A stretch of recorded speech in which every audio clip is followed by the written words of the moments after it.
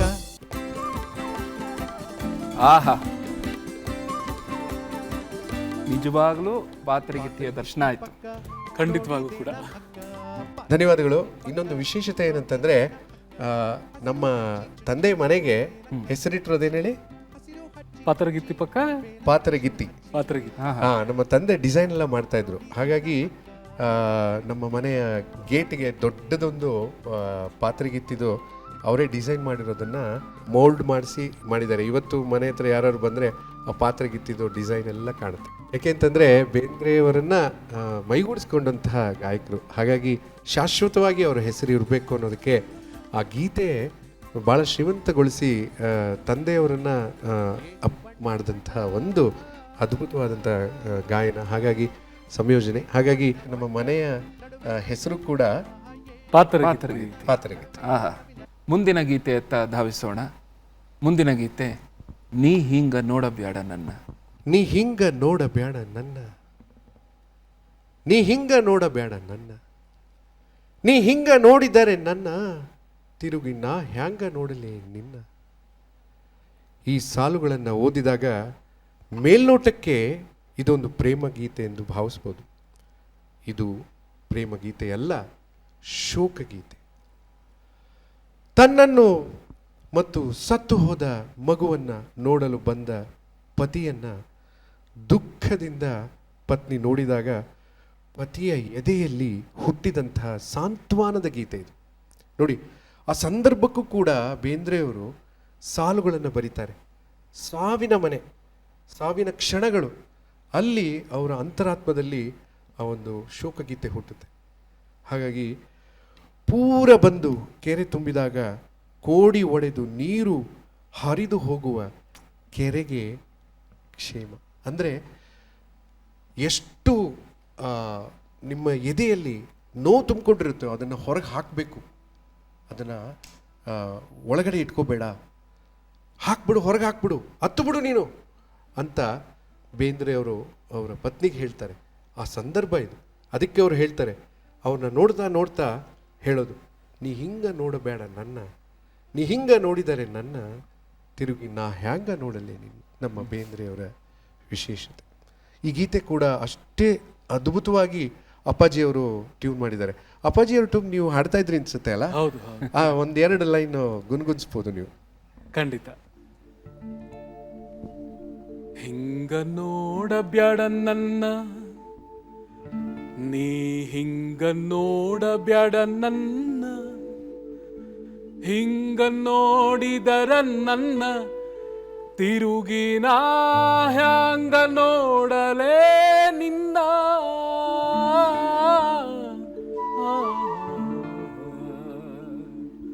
ಹಿಂಗ ನೋಡಬ್ಯಾಡ ನನ್ನ.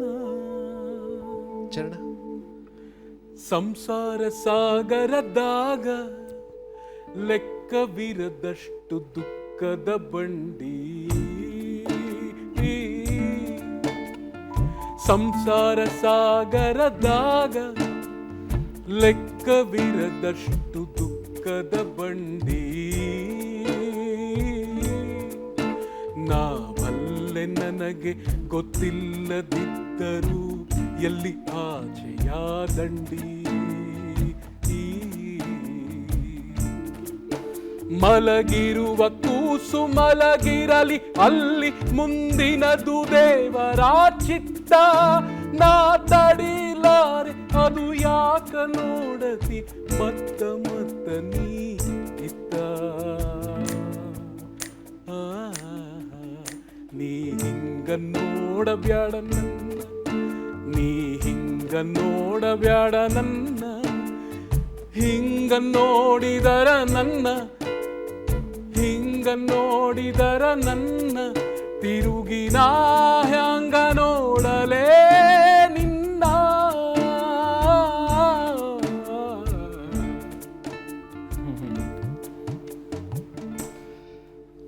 ಏನು ಚೆನ್ನಾಗಿ ಹಾಡ್ತಿದ್ದೀರಿ. ಅಬ್ಬಾ ನೋಡಿ, ಅವರ ಏನು ಈ ಲೈನ್ಗಳನ್ನು ಅರ್ಥ ಮಾಡಿಕೊಂಡು ಸ್ವರ ಸಂಯೋಜನೆ ಮಾಡೋದು ಇದೆಯಲ್ಲ, ಅದು ಒಂದು ದೊಡ್ಡ ಟಾಸ್ಕ್. ಬೇಂದ್ರೆಯವರ ಗೀತೆಗಳನ್ನು ಅರ್ಥೈಸ್ಕೊಂಡು ಅದಕ್ಕೆ ಏನು ಟ್ಯೂನ್ ಮಾಡ್ತಾರಲ್ಲ, ಅದು ತುಂಬ ಹೃದಯಕ್ಕೆ ಹತ್ತಿರ ಆಗ್ಬಿಡುತ್ತೆ. ಈ ಹಾಡು ಕೇಳಿದಾಗಲೂ ಹಾಗೆ ಆಯಿತು. ಈಗ ನನಗೆ ಇದೇ ಗೀತೆಯನ್ನ ಚಿತ್ರಕ್ಕೆ ಕೂಡ ಅಳವಡಿಸಿದ್ದಾರೆ, ಹೌದು ಅಲ್ವಾ? ಸೊ ನಿಮ್ಮ ಬಾಯಿಂದ ಆ ಗೀತೆ, ಆ ಒಂದು ಚರಣವನ್ನ ನೀವು ಹಾಡಿ ದಯವಿಟ್ಟು. ಖಂಡಿತ. ದಾರಿಲಿ ನೆನೆದೆ ಕೈ ಹಿಡಿದೆ ನೀನು ತಣ್ಣಾಗ ಅಂತ ನಾ ತಿಳಿದು, ಬಿಡವಲ್ಲಿ ಇನ್ನೂನು ಬೂದಿ ಮುಚ್ಚಿದ ಕೆಂಡಾಯಿದಂತ ಹೊಳೆದು, ಮುಗಿಲನ ಕಪ್ಪರಿಸಿ ನೆಲಕ ಬಿದ್ದರ ನೆಲಕನಲ್ಲಿ ಎಲ್ಲಿನ್ನ ಆಗಾದಿ ಮಾತ ನಂಬಿ ನಾನು ದೇವರಂತ ತಿಳಿದಿಯೇನ ನೀ ನನ್ನ. ನೀ ಹಿಂಗ ನೋಡಬೇಡ ನನ್ನ, ನೀ ಹಿಂಗ ನೋಡಿದರ ನನ್ನ ತಿರುಗಿನ ಹಂಗ ನೋಡಲೇ ನಿನ್ನ. ಇದು ಈ ಗೀತೆಯ ವಿಶೇಷತೆ ಏನು ಅಂದರೆ, ಶಿವರಂಜನಿ ರಾಗದಲ್ಲಿ ಭಾಳ ಚೆನ್ನಾಗಿ ಮಾಡಿದ್ದಾರೆ ಇದನ್ನು ಕೂಡ. ಹೌದು. ಸೊ ಈ ಥರ ಮಾಡಿದಾಗ ಇನ್ನೂ ಆ ಸಾಲುಗಳು ಮನಸ್ಸು ಮುಟ್ಟುತ್ತೆ ಅಲ್ಲ. ಹೌದು. ಹಾಗಾಗಿ ಅದೇ ನಮ್ಮ ಬೇಂದ್ರೆಯವರ ವೈಶಿಷ್ಟ್ಯತೆ ಏನು ಅಂತಂದರೆ, ಕವಿ ಕಾವ್ಯ ಯಾವಾಗಲೂ ಬೇರೆ ಆಗಿರುತ್ತೆ, ಆದರೆ ಕವಿಯೇ ಕಾವ್ಯ ಆಗೋದಿದೆಯಲ್ಲ, ಹೌದು, ಅದು ಬೇಂದ್ರೆ ಮಾತ್ರ. ಹೌದು ಹೌದು. ಕವಿಯೇ ಕಾವ್ಯ ಆಗ್ಬಿಡ್ತಾರೆ ನೋಡಿ. ಇದು ಬೇಂದ್ರೆಯವರ ಒಂದು ಶಕ್ತಿ. ಅವರು ಪ್ರತಿ ಹಾಡುಗಳನ್ನು ಬರಿಬೇಕಾದ್ರೆ ಬೇರೆಯವ್ರಿಗೋಸ್ಕರ ಅಲ್ಲ, ನನಗೋಸ್ಕರ, ಅಂದರೆ ತಮಗೋಸ್ಕರ ಬರೆದಂಥ ಗೀತೆಗಳನ್ನು ಅವರು ನಮ್ಮ ಏನು ಹೊರಗಡೆ ಸಾಹಿತ್ಯ ಪ್ರಪಂಚಕ್ಕೆ ಕೊಡುಗೆ ಕೊಡ್ತಾರೆ. ಅದಕ್ಕೆ ಕವಿಯೇ ಕಾವ್ಯವಾಗಿರ್ತಾರೆ, ಅವರೊಬ್ಬರೇ ಬೇಂದ್ರೆ. ಹೌದು. ಈ ಶಬ್ದಗಾರುಡಿಗನ ಕವಿತೆಗೆ ಗಾನಗಾರುಡಿಗ ಡಾಕ್ಟರ್ ಸಿ ಅಶ್ವಥ್ ಅವರು ಸ್ವರ ಸಂಯೋಜನೆಯನ್ನು ಮಾಡಿದ್ದಾರೆ. ಅದನ್ನು ಈಗ ಪಂಚಮ್ ಹಾಡಲಿದ್ದಾರೆ. ನೀ ಹಿಂಗ ನೋಡಬೇಡ ನನ್ನ. ಬಹಳ ಆಳವಾದ ಒಂದು ತತ್ವವುಳ್ಳ ಈ ಗೀತೆಯನ್ನು ತುಂಬ ಚೆನ್ನಾಗಿ ಅಶ್ವಥ್ ಸರ್ ಸಂಯೋಜನೆ ಮಾಡಿದ್ದಾರೆ, ಹಾಡಿದ್ದಾರೆ ಕೂಡ. ಅದನ್ನು ಈಗ ಕೇಳೋಣ ನಿಮ್ಮ ಧ್ವನಿಯಲ್ಲಿ. ಈ ಬಹುಶಃ ನಾವೆಲ್ಲ ಅವ್ರು ಹಾಡಬೇಕಾದ್ರೆ ನಾವೆಲ್ಲ ಅವ್ರ ಜೊತೆ ಇದ್ವಿ. ನಮಗೆ ಎಲ್ಲ ಹಾಡು ಓಕೆ, ಆದರೆ ಈ ಹಾಡು ಹಾಡಬೇಕಾದ್ರೆ ನಾವೆಲ್ಲ ಕಣ್ಣಲ್ಲಿ ನೀರು ತುಂಬ್ಕೊಂಡ್ಬಿಡ್ತಾ ಇದ್ವಿ. ಅಂದರೆ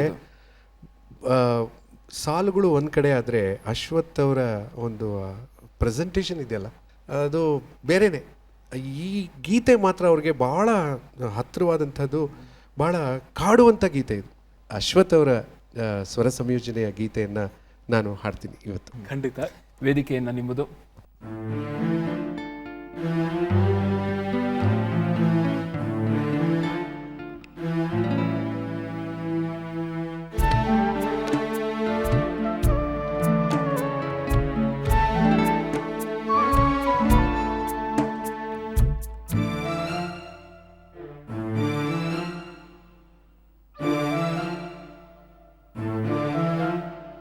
ನೀ ಹಿಂಗ ನೋಡಬ್ಯಾಡ ನನ್ನ, ನೀ ಹಿಂಗ ನೋಡಬ್ಯಾಡ ನನ್ನ, ನೀ ಹಿಂಗ ನೋಡಿದರ ನನ್ನ ತಿರುಗಿನ ಹ್ಯಾಂಗ ನೋಡಲೇ ನಿನ್ನ.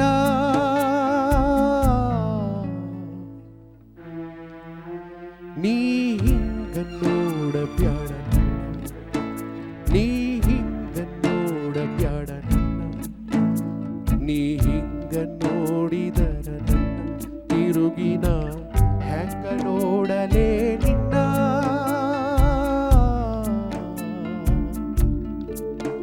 ನೀ ಹಿಂಗ ನೋಡಬ್ಯಾಡ ನನ್ನ, ನೀ ಹಿಂಗ ನೋಡಬ್ಯಾಡ ನನ್ನ.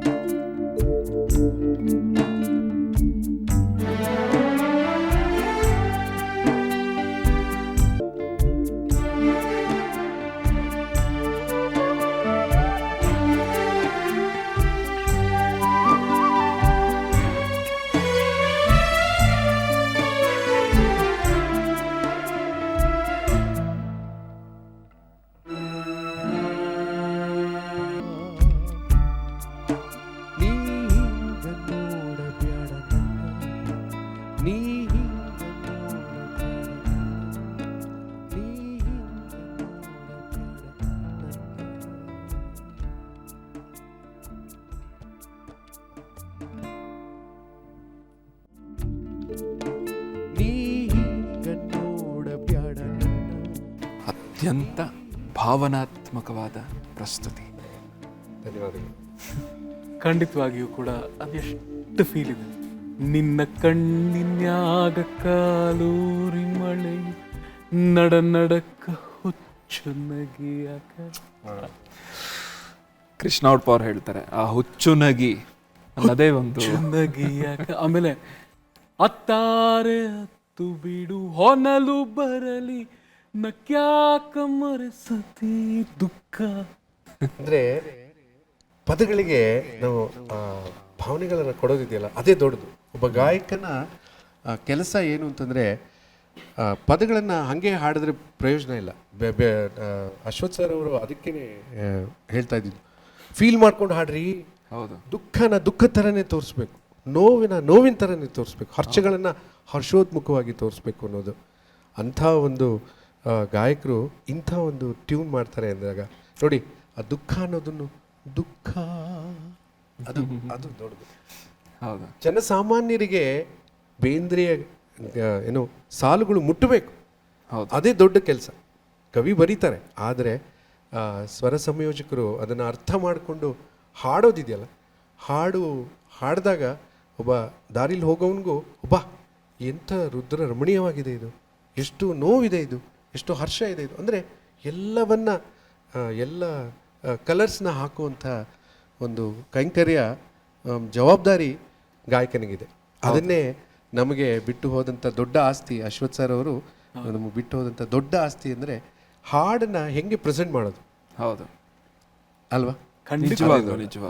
ಶ್ರಾವಣದ ಕವಿತೆಯ ನಂತರ ಮುಂದಿನ ಗೀತೆಯನ್ನು ಹಾಡಲಿಕ್ಕೆ ಪಂಚಮ್ ಹಳಿವಂಡಿ ಅವರೊಡನೆ ಆರ್ಣ ಹಳಿವಂಡಿ, ಒಂದು ಪುಟ್ಟ ಮಗುವನ್ನು ನಾವು ವೇದಿಕೆಗೆ ಬರಮಾಡ್ಕೊತೀವಿ. ಆರ್ನ ವೇದಿಕೆಗೆ ಬಾಮ.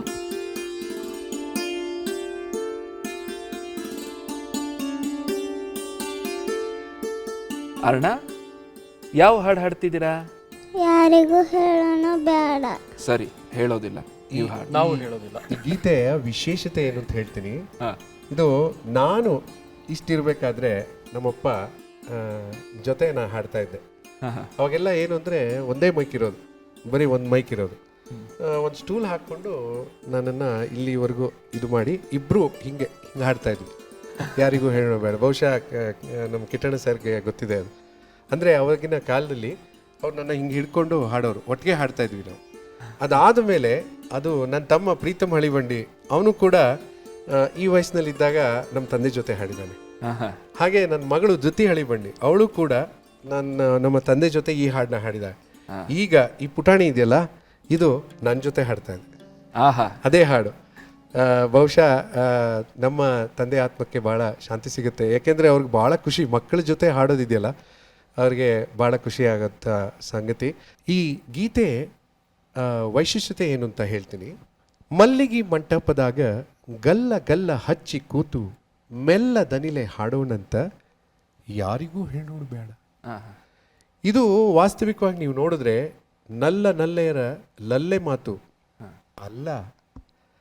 ಕವಿ ಜೀವ ತನ್ನ ಮುದ್ದು ಮಗುವಿನೊಂದಿಗೆ ಮನೆಯಂಗಳದಲ್ಲಿ ಆಡ್ತಾ ಹಾಡ್ತಾ ಆ ಮಗುವಿಗೆ ಪ್ರೀತಿಯಿಂದ ಹೇಳಿದ ಒಂದು ಮಾತಿನ ಗುಟ್ಟು, ಅದು ಹಾಡಾಯ್ತು. ಹಣ್ಣು ಹೂವು ತುಂಬಿದಂಥ ತೋಟಕ್ಕೆ ಹೋಗಿ ಒಂದೇ ಒಂದು ಹಣ್ಣನ್ನು ಕಿತ್ತು ತಿನ್ನೋಣಂತ ಯಾರಿಗೂ ಹೇಳೋಣ ಬೇಡ. ನೋಡಿ, ಪ್ರತಿ ಮಾತಿನಲ್ಲೂ ತಂದೆ ಮಕ್ಕಳ ಮಧುರ ಮಾಧುರ್ಯ ಸಹಜ ಬಾಂಧವ್ಯವನ್ನು ತಾನಾಗಿ ಅರಳಿ ನಿಂತಿರುವಂತಹ ನಿಸರ್ಗ ಸೌಂದರ್ಯವನ್ನು ಹೊಂದಿರುವಂತಹ ವಾತ್ಸಲ್ಯವನ್ನು ಹೊಂದಿರುವಂತಹ ಗೀತೆ ಯಾರಿಗೂ ಹೇಳೋಣ ಬೇಡ.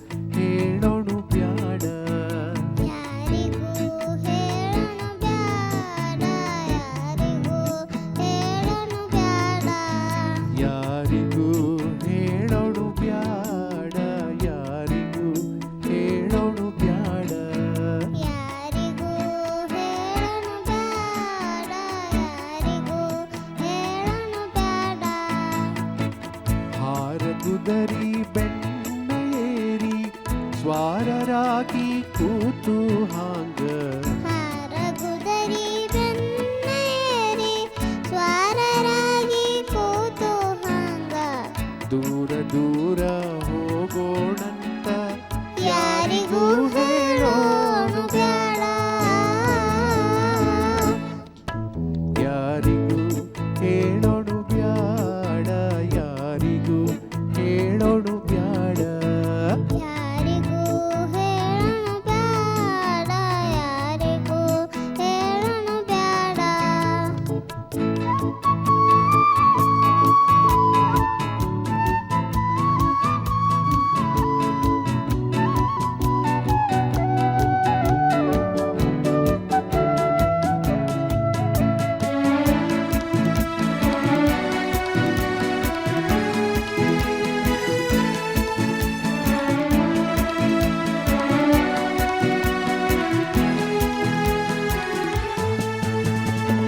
ಹಣ್ಣು ಹೂವು ತುಂಬಿದಂತ ನಿನ್ನ ತೋಟ ಸೇರಿ ಬಂದ ಹಣ್ಣು ಹೂವು ತುಂಬಿದಂತ ನಿನ್ನ ತೋಟ ಸೇರಿ ಬಂದ ಹಣ್ಣು ಹೂವು ತುಂಬಿದಂತ ನಿನ್ನ ತೋಟ ಸೇರಿ ಬಂದ ಹಣ್ಣು ಹೂವು ತುಂಬಿದಂತ ನಿನ್ನ ತೋಟ ಸೇರಿ ಬಂದ ತಿನ್ನೋಣಂತ ಅದರ ಹೆಸರು ಯಾರಿಗೂ ಹೇಳೋಣು ಬ್ಯಾಡ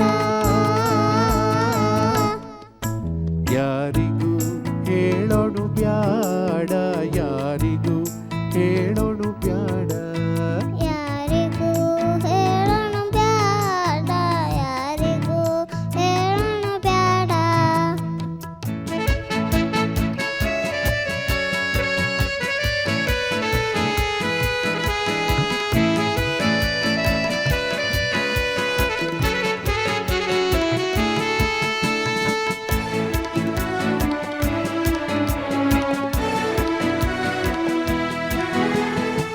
ಮಲ್ಲಿಗಿ ಮಂಟಪದಾಗ ಗಲ್ಲ ಗಲ್ಲ ಹಚ್ಚಿ ಕೂತು ಮಲ್ಲಿಗೆ ಮಂಟಪದಾಗ ಗಲ್ಲ ಗಲ್ಲ ಹಚ್ಚಿ ಕೂತು ಮಲ್ಲಿಗಿ ಮಂಟಪದಾಗ ಗಲ್ಲ ಗಲ್ಲ ಹಚ್ಚಿ ಕೂತು ಮಲ್ಲಿಗೆ ಮಂಟಪದಾಗ ಗಲ್ಲ ಗಲ್ಲ ಹಚ್ಚಿ ಕೂತು ಮೆಲ್ಲದನಿಲೆ ಹಾಡೋಣಂತ ಯಾರಿಗೂ ಹೇಳೋಣು ಬ್ಯಾಡ ಯಾರಿಗೂ ಹೇಳೋಣು ಬ್ಯಾಡ ಯಾರಿಗೂ ಹೇಳೋಣು ಬ್ಯಾಡ ಯಾರಿಗೂ ಹೇಳೋಣು ಬ್ಯಾಡ ಯಾರಿಗೂ ಹೇಳೋಣು ಬ್ಯಾಡ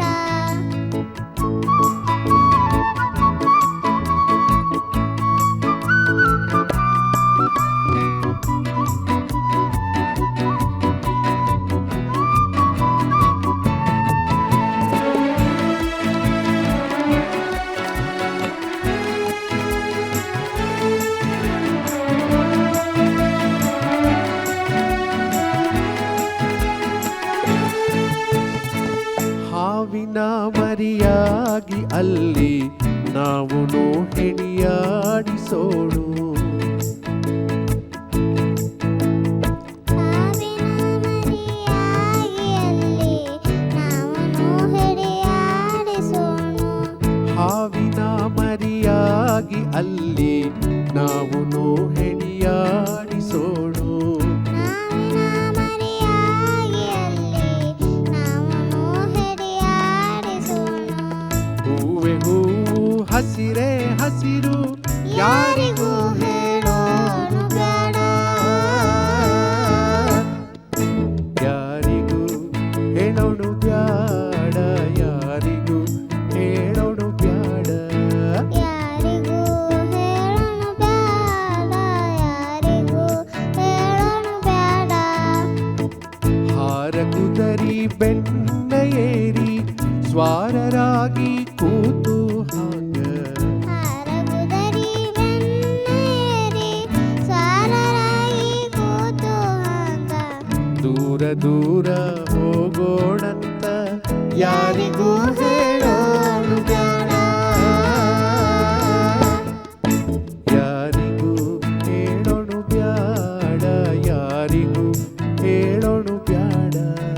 ಯಾರಿಗೂ ಹೇಳೋಣ ಬ್ಯಾಡ, ಯಾರಿಗೂ ಹೇಳೋಣ ಬ್ಯಾಡ, ಯಾರಿಗೂ ಹೇಳೋಣ ಬ್ಯಾಡ, ಯಾರಿಗೂ ಹೇಳೋಣ ಬ್ಯಾಡ, ಯಾರಿಗೂ ಹೇಳೋಣ ಬ್ಯಾಡ,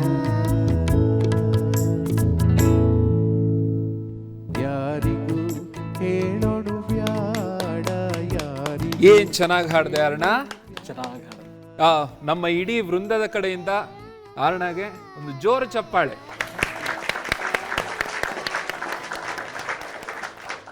ನೀ ಚೆನ್ನಾಗಿ ಹಾಡಿದ್ರು ಅಥವಾ ಪಂಚಮ್ ಚೆನ್ನಾಗಿ ಹಾಡಿದ್ರು? ನೀ ಚೆನ್ನಾಗಿ ಆಡಿದ್ಯಾ, ದೊಡ್ಡಪ್ಪ ಚೆನ್ನಾಗಿ ಆಡಿದ್ರು? ಹೇಳು, ಯಾರು ಚೆನ್ನಾಗಿ ಆಡಿದ್ರು? ನಾನಾ ನೀನಾ? ಬೇಗ ಹೇಳು, ಹೇಳು. ನಾ ಚೆನ್ನಾಗಿ ಆಡಿದ್ನಾ? ನೀನು? ಇಬ್ರು ಚೆನ್ನಾಗಲ್ಲ. ಓಹೋ, ನೋಡಿದಪ್ಪ. Thank you. ಥ್ಯಾಂಕ್ ಯು ಅರ್ಣ. ಮುಂದಿನ ಗೀತೆ ಕುಣಿಯೋಣು ಬಾರ ಕುಣಿಯೋಣು ಬಾ.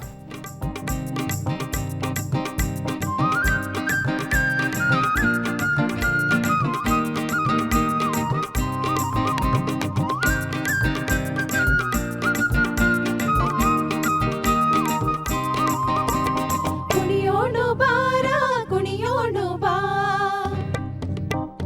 ಕುಣಿಯೋಣು ಬಾರ ಕುಣಿಯೋಣು ಬಾ, ಕುಣಿಯೋಣು ಬಾರ ಕುಣಿಯೋಣು ಬಾ, ಕುಣಿಯೋಣು ಬಾ ಬಾ ಕುಣಿಯೋಣು ಬಾ. ಓಹೋ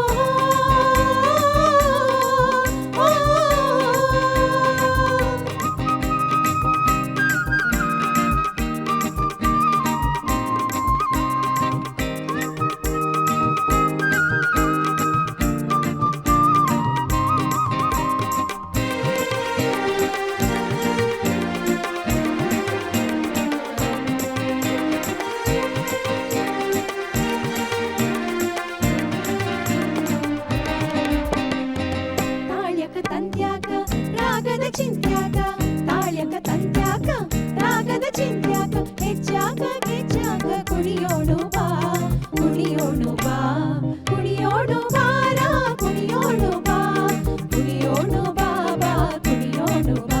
ಓಹೋ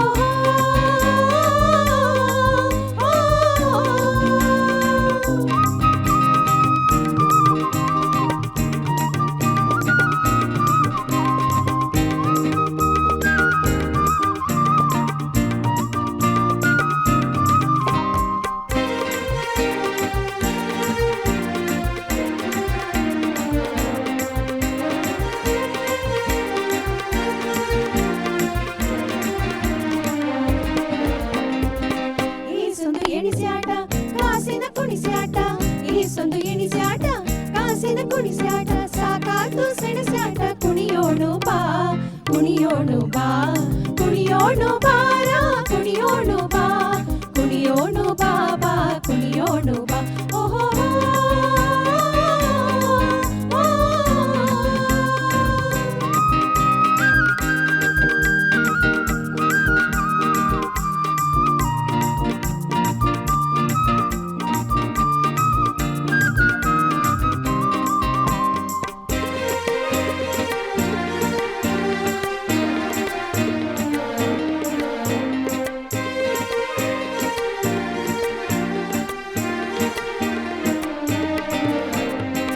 ಕಣಕಣ ಹೆಣಿಯೋಣು ಸೆಳೆದತ್ತ ಮಣಿಯೋಣು, ಕಣಕಣ ಹೆಣಿಯೋಣು ಸೆಳೆದತ್ತ ಮಣಿಯೋಣು, ಮೈ ಮರಿಯೇ ದಣಿಯೋಣು ಕುಣಿಯೋಣು ಬಾ, ಕುಣಿಯೋಣು ಬಾ, ಕುಣಿಯೋಣು ಬಾರ ಕುಣಿಯೋಣು ಬಾ, ಕುಣಿಯೋಣು ಬಾರ ಕುಣಿಯೋಣು ಬಾ, ಕುಣಿಯೋಣು ಬಾ ಬಾ ಕುಣಿಯೋಣು ಬಾ. ಓಹೋ ಆಹಾ ಲಲಲಲಲಲಲಲಲ ಲಲಲಲಲಲಲಲ ಲಲಲಲಲಲಲಲ ಲಲಲಲಲಲಲ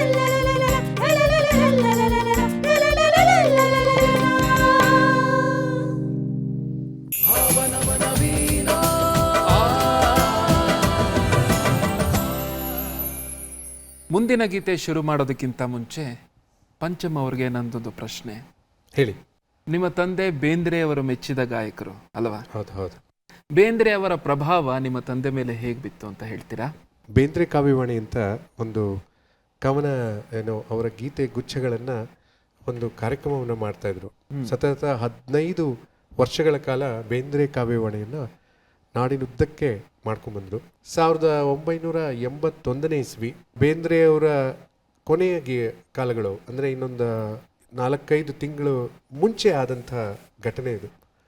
1981ನೇ ಇಸ್ವಿನಲ್ಲಿ ಜುಲೈ ತಿಂಗಳು 24ನೇ ತಾರೀಕು ಬೆಳಿಗ್ಗೆ ಧಾರವಾಡ ಆಕಾಶವಾಣಿ ಕೇಂದ್ರದಿಂದ ಒಂದು ಗೀತೆ ಮೂಡಿಬರುತ್ತೆ. ಮೂಡಲ ಮನೆಯ ಮುತ್ತಿನ ನೀರನ ಎರಕವ ಹೊಯ್ದ ಅಂತ. ಅದು ನಮ್ಮ ತಂದೆಯವರು ಸ್ವತಃ ಟ್ಯೂನ್ ಮಾಡಿರ್ತಾರೆ, ತಂದೆಯವರು ಹಾಡ್ತಾ ಇದ್ದಾರೆ. ಬೇಂದ್ರೆ ಅವ್ರಿಗೆ ಅವಾಗ ಅನಾರೋಗ್ಯ ಕಾರಣದಿಂದ ಅವರು ಹಾಸ್ಪಿಟಲೈಸ್ ಆಗಿರ್ತಾರೆ, ಆಸ್ಪತ್ರೆಗೆ ಸೇರಿರ್ತಾರೆ. ಯಾವಾಗ 8 ಗಂಟೆಗೆ ಧಾರವಾಡದ ಬಾನುಲಿಯಿಂದ ಆ ಗೀತೆಯನ್ನು ಕೇಳಿದ ತಕ್ಷಣ ಬೇಂದ್ರೆಯವ್ರಿಗೆ ಭಾಳ ಖುಷಿಯಾಗುತ್ತೆ. ಅವ ಯಾರು ಹಾಡಿದ ಅವ್ನು ಕರೆಸ್ರಿ ಅಂದ್ರದ್ದು. ಆಗ ಬೇಂದ್ರೆಯವರ ಮಗ ವಾಮನ್ ಬೇಂದ್ರೆಯವರು ಅಪ್ಪಾಜಿಯವರ ನಂಬರ್ ತೊಗೊಂಡು ಅವರ ಆಫೀಸ್ಗೆ ಫೋನ್ ಮಾಡಿ, ಹೀಗೆ ದರಾ ಬೇಂದ್ರೆಯವರು ನಿಮ್ಮನ್ನು ನೋಡಬೇಕಂತೆ, ನಿಮ್ಮ ಬೆಳಗ್ಗೆ ಹಾಡಿನ ಕೇಳಿ ಭಾಳ ಉತ್ಸುಕರಾಗಿದ್ದಾರೆ, ಭಾಳ ಖುಷಿಯಾಗಿದ್ದಾರೆ, ದಯವಿಟ್ಟು ಅವ್ರು ನೀವು ಬರಬೇಕು, ಅವರು ಹಾಸ್ಪಿಟಲಲ್ಲಿದ್ದಾರೆ ಅಂದಾಗ ನಮ್ಮ ತಂದೆಗೆ ಒಂದು ತುಂಬ ಸಂತೋಷ, ಇನ್ನೊಂದು ಮೈ ನಡ್ಕ. ಯಾಕೆ ಅಂತಂದರೆ ಆ ದೊಡ್ಡ ಕವಿ, ಆಗಲೇ ಅವ್ರಿಗೆ ಆವಾಗ 79 ವರ್ಷ, ಅಂತಹ ಒಬ್ಬ ಕವಿ ನನ್ನ ಗೀತೆಯನ್ನು ಮೆಚ್ಕೊಂಡಿದ್ದಾರಲ್ಲ ಅಂತ ಅಂದ್ಬಿಟ್ಟು ತುಂಬ ಭಯದಿಂದ ಹೋದ್ರಂತವ್ರು ಹಾಸ್ಪಿಟ್ಲಿಗೆ. ತುಂಬ ಭಯದಿಂದ ಹೋದಾಗ ಮಲ್ಕೊಂಡಿದ್ದವರು ಎದ್ಬಿಟ್ಟು ಬಾ ಇಲ್ಲಿ ಕೂತ್ಕೋ ಅಂತಂದ್ರು. ಏನು ಹಾಡಿದ್ಯೋ ಮಾರಾಯ, ಹುಚ್ಚು ಹಿಡಿಸ್ಬಿಟ್ಟು ನನಗೆ, ಗುಂಗಿ ಹುಳದಂಗೆ ಹಾಡ್ತೀಯಲ್ಲೋ ಅಂತಂದ್ರೆ. ಗುಂಗಿ ಹುಳ. ಅದನ್ನ ಕೇಳಿ ನಮ್ಮ ತಂದೆಗೆ ಒಂಥರ ಏನು ಒಬ್ಬ ಗಾಯಕನಿಗೆ ಒಂದು ದೊಡ್ಡ ಪ್ರಶಸ್ತಿ ಸಿಕ್ಕದಾಗೆ ಇನ್ನೇನು ಬೇಕು ಅಲ್ವಾ. ಅವಾಗ ನಮ್ಮ ತಂದೆಗೆ ಆದಷ್ಟು ಸಂತೋಷ ಮತ್ತು ಯಾವತ್ತೂ ಆಗಲಿಲ್ಲ ಅವ್ರಿಗೆ. ಅಂದರೆ ಅಷ್ಟು ಸಾರ್ಥಕ ಆಗೋಯ್ತು ನನ್ನ ಜೀವನ. ಈ ಒಂದು ದೆಸೆಯಲ್ಲಿ ಕೊನೆಯ 4 ತಿಂಗಳು ಏನಿದೆ ಆ ಟೈಮಲ್ಲಿ ಬೇಂದ್ರೆಯವ್ರನ್ನ ನೋಡೋದಕ್ಕೆ ಹೋಗ್ತಾ ಇದ್ರಂತೆ. ಅವರೇ ಹೇಳಿದ್ರಂತೆ, ನೀನು ಅವಾಗ ಹೋಗಿ ಬಂದು ಹಾಡಬೇಕು, ನನಗೆ ಎಲ್ಲ ಹಾಡು ನೀನು ಯಾವ್ಯಾವ ಟ್ಯೂನ್ ಮಾಡಿದಿ ಎಲ್ಲ ಹಾಡ್ಬೇಕು ನೀನು ಅಂತಂದಾಗ, ಸರ್ ಬರ್ತೀನಿ ಅಂತಂದು. ಆಗ ವಾಮನ್ ಬೇಂದ್ರೆಯವರು ಅಪ್ಪಾಜಿಗೆ ಒಂದು ಲೆಟ್ರ್ ಬರೀತಾರೆ, ಅವ್ರಿಗೆ ಅನಾರೋಗ್ಯ ಕಾರಣ ಇದೆ, ನೀವು ಬಂದರೆ ಅವ್ರಿಗೊಂದು ಹೊಸ ಚೈತನ್ಯ ಬರುತ್ತೆ, ನಿಮ್ಮನ್ನು ಭಾಳ ಹಚ್ಕೊಂಡ್ಬಿಟ್ಟಿದ್ದಾರೆ ಅವರು, ದಯವಿಟ್ಟು ಅವಾಗ ಬಂದೋಗಿ ಹಾಸ್ಪಿಟ್ಲಿಗೆ, ಅವ್ರು ನೋಡ್ಕೊಂಡು ಹೋಗಿ ಅಂತ. ಅವಾಗ ಅವರು ನಮ್ಮ ತಂದೆಯವರು ಕೆಲಸದಲ್ಲಿದ್ದು ದಾಂಡೇಲಿಯಿಂದ ಧಾರವಾಡಕ್ಕೆ ಬಂದು ಕವಿವರ್ಯರ ಜೊತೆ ಎಷ್ಟೋ ಹಾಡುಗಳನ್ನು ಹಾಡ್ತಾ ಇದ್ರಂತೆ ಅವ್ರ ಮುಂದೆ. ಬೇಂದ್ರೆಯವರು ಇವ್ರ ಹಾಡನ್ನು ಕೇಳ್ತಾ ಪರವಶರಾಗಿ ಈ ಆಹಾ ಅನ್ನೋರಂತೆ. ಅಂದರೆ ಅವರ ಒಂದು ಧಾಟಿಲಿ ಭಾಳ ಇಷ್ಟಪಡೋರಂತೆ. ಇದು ನಮ್ಮ ತಂದೆಯ ಮೇಲೆ ಗಾಢವಾದಂಥ ಪ್ರಭಾವ ಬೀರ್ತು. ಕೊನೆಗೆ ಅವರು ಇನ್ನೇನು ಕಾಲವಾಗಕ್ಕೆ 1 ತಿಂಗಳು ಮುಂಚೆ ಮನೆಗೆ ಕರೆಸ್ಕೊಂಡು ಅವ್ರಿಗೆಲ್ಲ ನಮ್ಮ ತಂದೆಯವ್ರ ಜೊತೆಗೆ ಒಟ್ಟಿಗೆ ಊಟ ಮಾಡಿದ್ದಾರೆ. ಬೇಂದ್ರೆಯವರು ಬಾ ನೀನು ನನ್ನ ಜೊತೆ ಬಾ ಕೂತ್ಕೋ ರೊಟ್ಟಿ ತಿನ್ನು ಅಂತ ಹೇಳಿ ಮಾಡಿದ್ದಾರೆ. ಆಮೇಲೆ ಕೂತ್ಕೊಂಡಾಗ ಕಾಲು ಉದ್ದ ಮಾಡಿ ಸ್ವಲ್ಪ ಕಾಲು ಒತ್ತನಿ ಅಂತ. ಹಾಗಾಗಿ ನಮ್ಮ ತಂದೆಯವರು ಅವರ ದೊಡ್ಡ ಏನು ಲೆಜೆಂಡ್ರಿ ಬೇಂದ್ರೆಯವರು ಅವರ ಕಾಲನ್ನು ಒತ್ತಿ ಅವರ ಸೇವೆ ಮಾಡಿದ್ದಾರೆ. ಹೀಗೆ ಅವ್ರ ಬಗ್ಗೆ ಭಾಳವಾಗಿ ಅಗಾಧವಾಗಿ ಮಾತಾಡ್ತಾಯಿದ್ರು. ಅದಾದ ಮೇಲೆ ಈ ವಿಷಯ ಒಂದು ಪತ್ರಿಕೆಯಲ್ಲಿ ಪ್ರಕಟ ಆಯಿತು. ಅವಾಗ ಧರ್ಮಸ್ಥಳದ ವೀರೇಂದ್ರ ಹೆಗಡೆಯವರು ಇದನ್ನು ಓದಿದ್ರಂತೆ. ಅವ್ರಿಗೆ ಅವರ ಧರ್ಮಸ್ಥಳದಲ್ಲಿ ಸಾಹಿತ್ಯ ಸಮ್ಮೇಳನ ಮಾಡ್ತಾರೆ ಅವರು. ಅವಾಗ ಅವ್ರಿಗೆ ತಲೆಗೆ ಬಂತಂತೆ, ಇಲ್ಲ ಬೇಂದ್ರೆ ಮೆಚ್ಚಿದ ಗಾಯಕ ಅಂತಂದಮೇಲೆ ಈ ಗಾಯಕನನ್ನು ಕರೆಸಿ ನಾವು ಒಂದು ಕಾರ್ಯಕ್ರಮ ಕೊಡಿಸ್ಬೇಕು ಅಂತ ಹೇಳಿ ಸ್ವತಃ ವೀರೇಂದ್ರ ಹೆಗಡೆಯವರು ಫೋನ್ ಮಾಡ್ತಾರೆ ತಂದೆಯವ್ರಿಗೆ.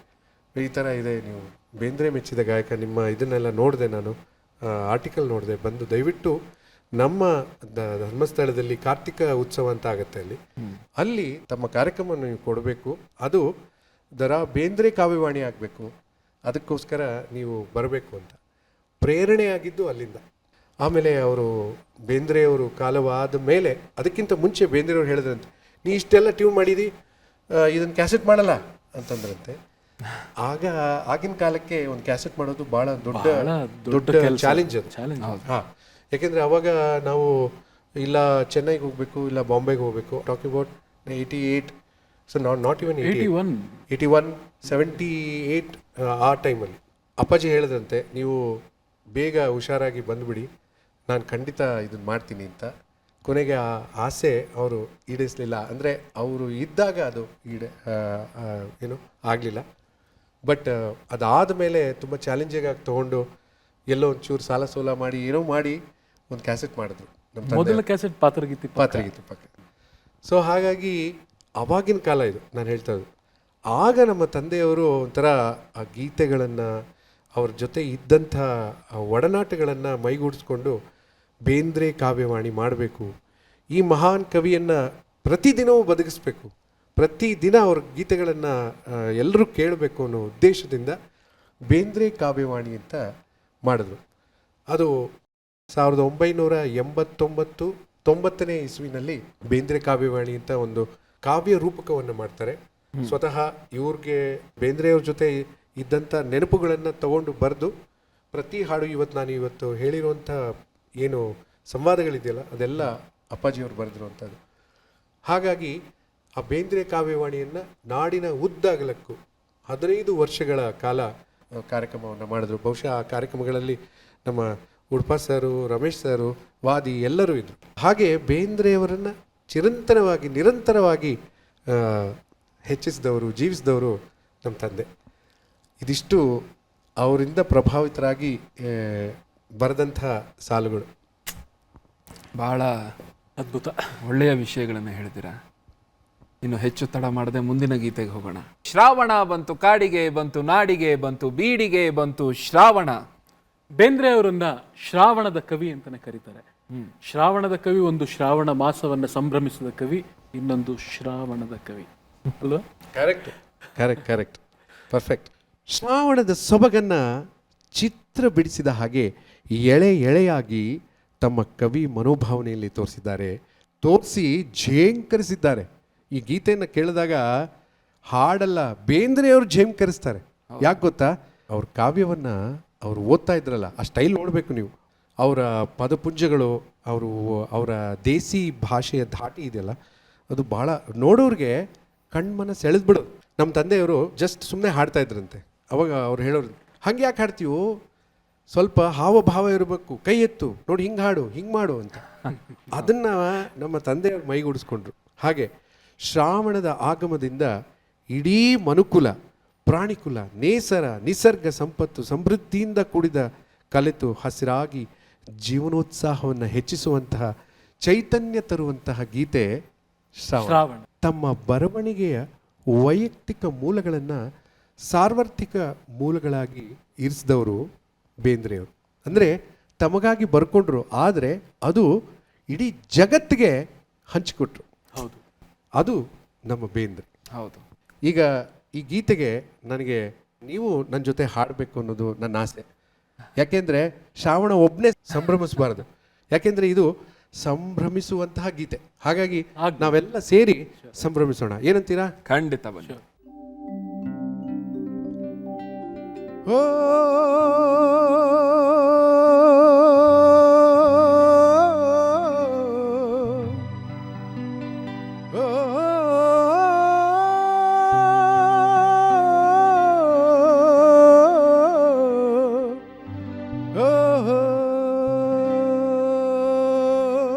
ಓ ಮೈರೇ ಮೈರೇ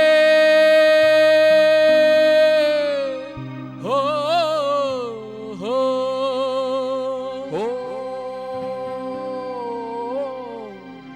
ಹೋ ಓ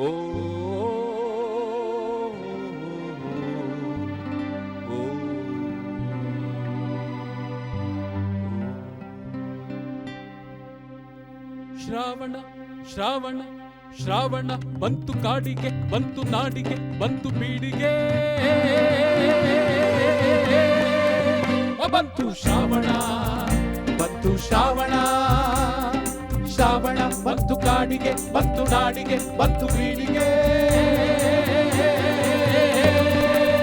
ಬಂತು ಶ್ರಾವಣ ಬಂತು ಶ್ರಾವಣ ಕಡಲಿಗೆ ಬಂತು ಶ್ರಾವಣ ಕುಣಿದಾಂಗ ರಾವಣ ಕಡಲಿಗೆ ಬಂತು ಶ್ರಾವಣ ಕುಣಿದಾಂಗ ರಾವಣ ಕುಣಿದಾವ ಗಾಳಿ ಭೈರವನ ರೂಪತಾಳಿ ಕುಣಿದಾವ ಗಾಳಿ ಭೈರವನ ರೂಪತಾಳಿ ಶ್ರಾವಣ ಬಂತು ಕಾಡಿಗೆ ಬಂತು ನಾಡಿಗೆ ಬಂತು ಬೀಡಿಗೆ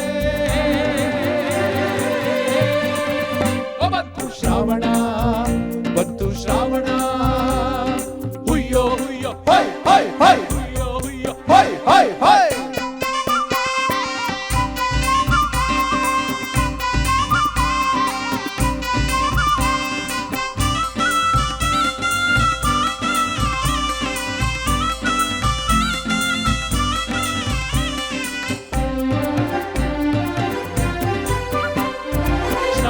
ಬಂತು ಘಟ್ಟಕ್ಕ ರಾಜ ಪಟ್ಟಕ್ಕ ಬಾನ ಮಟ್ಟಕ್ಕ ಬಂತು ಶ್ರಾವಣ ಬಂತು ಶ್ರಾವಣ ಶ್ರಾವಣ ಬಂತು ಘಟ್ಟಕ್ಕ ರಾಜ ಪಟ್ಟಕ್ಕ ಬಾನ ಮಟ್ಟಕ್ಕ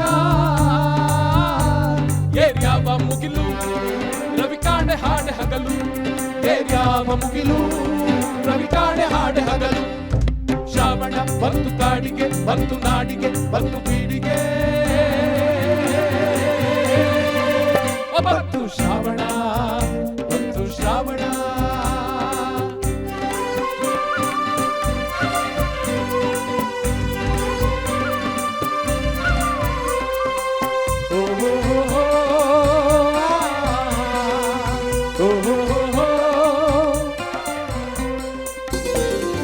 ಬೆಟ್ಟ ತೊಟ್ಟಾವ ಕುತನಿಯ ಅಂಗಿ ಹಸಿರು ನೋಡ ತಂಗಿ ಹೊರಟಾವೆಲ್ಲೋ ಜಂಗಿ ಬೆಟ್ಟ ತೊಟ್ಟಾವ ಕುತನಿಯ ಅಂಗಿ ಹಸಿರು ನೋಡ ತಂಗಿ ಹೊರಟಾವೆಲ್ಲೋ ಜಂಗಿ ಜಾತ್ರಿಗೇನೋ ನೆರೆದಾದ ಇಲ್ಲೆ ತಾನು ಜಾತ್ರಿಗೇನೋ ನೆರೆದಾದ ಇಲ್ಲೆ ತಾನು ಶ್ರಾವಣ ಬಂತು ಕಾಡಿಗೆ ಬಂತು ನಾಡಿಗೆ ಬಂತು ಬೀಡಿಗೆ ಬಂತು ಶ್ರಾವಣ ಬಂತು ಶ್ರಾವಣ ಹುಯ್ಯೋ ಹುಯ್ಯೋ ಹೈ ಹೈ ಹೈ ಹುಯ್ಯೋ ಹುಯ್ಯೋ ಹೈ ಹೈ ಹೈ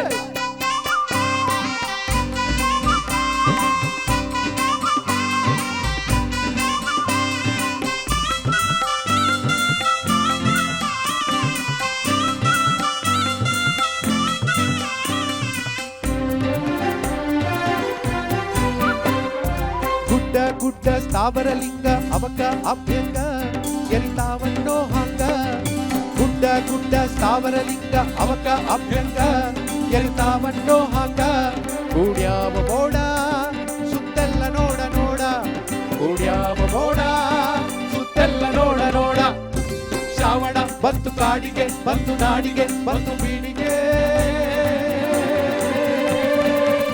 ಬಂತು ಶ್ರಾವಣ ಬಂತು ಶ್ರಾವಣ ಬಂತು ಶ್ರಾವಣ ಬಂತು ಶ್ರಾವಣ ಬಂತು ಶ್ರಾವಣ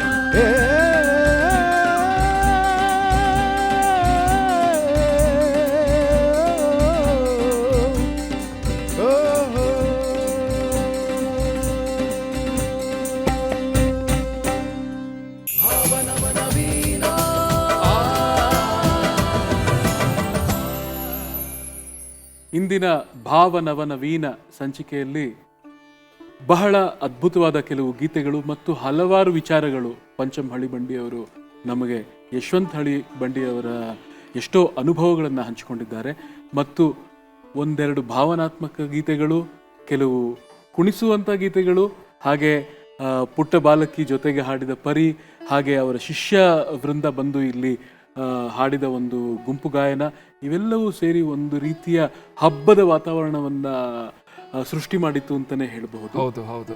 ಪಂಚಮ್ ಹಳಿಬಂಡಿ ಮತ್ತು ಅವರ ತಂಡಕ್ಕೆ ಧನ್ಯವಾದಗಳನ್ನು ಹೇಳುತ್ತಾ ಮತ್ತೊಂದು ಸಂಚಿಕೆಯಲ್ಲಿ ಭೇಟಿಯಾಗೋಣ. ಮತ್ತಷ್ಟು ಬೇಂದ್ರೆಯವರ ವಿಚಾರಗಳೊಂದಿಗೆ, ಮತ್ತಷ್ಟು ಕವನಗಳೊಂದಿಗೆ, ಮತ್ತಷ್ಟು ಗಾಯಕರೊಂದಿಗೆ. ಅದುವರೆಗೂ ನಮಸ್ಕಾರ.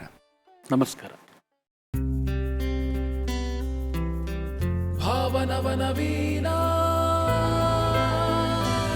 ತೊರೆಯ ನೀರದು ಹರಿದು ಹಳತನ್ನು ತೊರೆವಂತೆ ರಾಗ ಭಾವಗಳಿಲ್ಲಿ ನವನವೀನ ಮೊಗ್ಗು ದಳಗಳ ಬಿಡಿಸಿ ಕುಸುಮವನು ಪೊರೆವಂತೆ ರಾಗ ಭಾವಗಳಿಲ್ಲಿ ನವ